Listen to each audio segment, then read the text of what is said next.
আসসালামু আলাইকুম সবাইকে। যদি তোমাদের এরকম কোনো ম্যাথ আসে যে একটা সমীকরণ দিয়ে বলছে যে ত্রিভুজের ক্ষেত্রফল নির্ণয় করো, যদি এরকম কোনো সমীকরণ দেয় তোমরা সরাসরি একটা কাজ করবা, ছেদক আকৃতিতে নিবা। ছেদক আকৃতি, ছেদক আকৃতি কেমন, যে x by a plus y by b সমান সমান 1।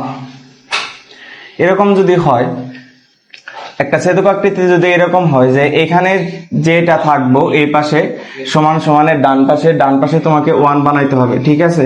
তো এই সমীকরণটাকে আমরা সেম ভাবে ডান পাশে আমরা কি করব, 1 বানাবো ছেদক আকৃতির মাধ্যমে। তো চলো করি।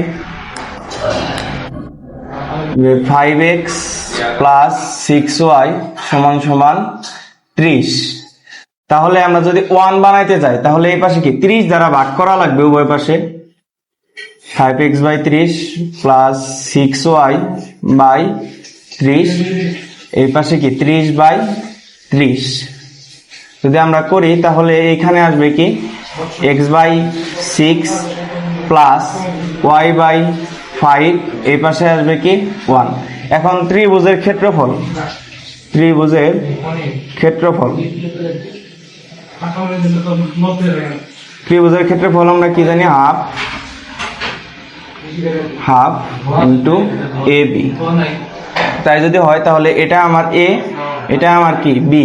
আমরা যদি এখানে বসাই হাফ ইন্টু 6 ইন্টু 5, তাহলে এখানে হাফ ইন্টু আসবে কত 30, কাটাকাটি করলে কত আসবে 15।